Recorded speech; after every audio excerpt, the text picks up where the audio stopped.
प्रणाम मित्रों। तो चलिए हम लोग उसने कहा था नामक कहानी के भाग 2 को पढ़ते हैं। राम राम, यह भी कोई लड़ाई है। दिन रात खंदकों में बैठे हड्डियां अकड़ गई।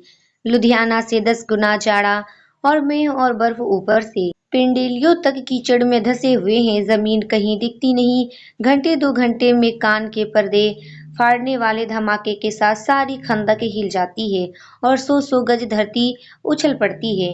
इस गेबी गोले से बचे तो कोई लड़े। नगरकोट का जलजला सुना था। यहाँ दिन में 25 जलजले होते हैं। जो कहीं खंदक से बाहर साफा या कोहनी निकल गई तो चटाक से गोली लगती है। ना मालूम बेईमान मिट्टी में लेटे हुए हैं या घास की पत्तियों में छिपे रहते हैं। लहना सिंह और 3 दिन है।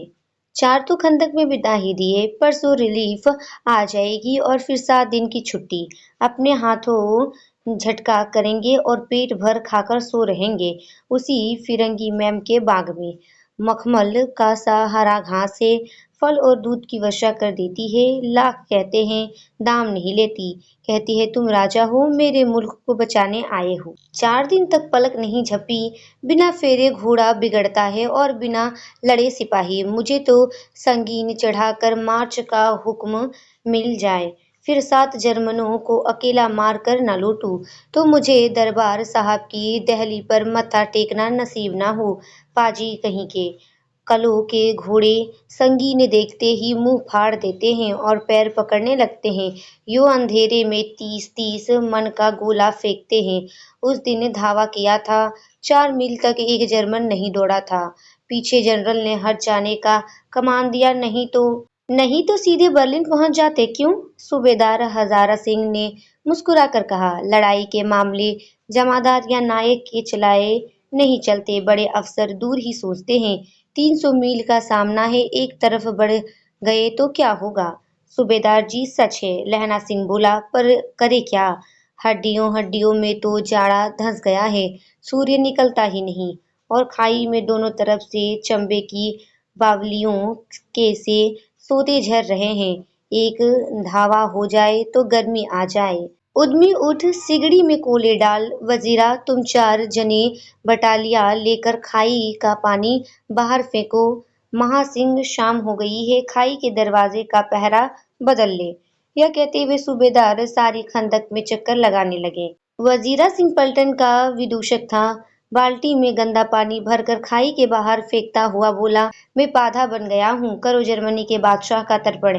इस पर सब खिलखिला पड़े और उदासी के बादल फट गए। लैला सिंह ने दूसरी बाल्टी भरकर उसके हाथ में देकर कहा, अपनी बाड़ी के खरबूजों में पानी दो। ऐसा खाद का पानी पंजाब भर में नहीं मिलेगा। हाँ, देश क्या है, स्वर्ग है। मैं तो लड़ाई के बाद सरकार से 10 धुआं जमीन यहाँ मांग लूंगा और फलों के बूटे लगाऊंगा। लाड़ी होरा को भी यहाँ बुला लोगे या वही दूध पिलाने वाली फरंगी मैम? चुप कर, यहाँ वालों को शर्म नहीं। देश देश की चाल है। आज तक मैं उसे समझा ना सका कि सिख तंबाकू नहीं पीते। वह सिगरेट देने में हट करती है, ओठों में लगाना चाहती है और मैं पीछे हटता हूँ तो समझती है कि राजा बुरा मान गया, अब मेरे मुल्क के लिए लड़ेगा नहीं। अच्छा, अब बोध सिंह कैसा है? अच्छा है, जैसे मैं जानता ही ना हूँ। रात भर तुम अपने कंबल उसे ओढ़ाते हो और आप सिगड़ी के सहारे गुजर करते हो। उसके पहरे पर आप पहरा दे आते हो। अपने सूखे लकड़ी के तख्तों पर उसे सुलाते हो। आप कीचड़ में पड़े रहते हो। कहीं तुम ना मादे पड़ जाना। जाड़ा क्या है, मौत है, और निमोनिया से मरने वालों को मुरब्बे नहीं मिला करते। मेरा डर मत करो, मैं तो बुलेल की खड्डे के किनारे मरूंगा। भाई कीरत सिंह की गोदी पर मेरा सिर होगा और मेरे हाथ के लगाए हुए आंगन के आम के पेड़ की छाया होगी। वजीरा सिंह ने त्योरी चढ़ाकर कहा, क्या मरने मारने की बात लगाई है? मरे जर्मनी और तुरक। हाँ भाइयों, कैसे? उसके पश्चात वे लोग एक गीत गाते हैं, दिल्ली शहर ते पी जोर नू चांदिए, कर लेना जोंगा दा बपार, मड़िए कर लेना नादेड़ा सौदा अड़िए, लाना चटाका कंधुए नू, क बनाया वे मजेदार गोरिए, हुण लाना चटाका कंधुए नू। कौन जानता था कि दढ़िया वाले घरबारी सिख ऐसा लुच्चों का गीत गाएंगे। पर सारी खंदक इस गीत से गूंज उठी और सिपाही फिर ताजे हो गए, मानो 4 दिन से सोते और मौज ही करते रहे हो। यहीं पर उसने कहा था नामक कहानी का भाग 2 भी समाप्त होता है।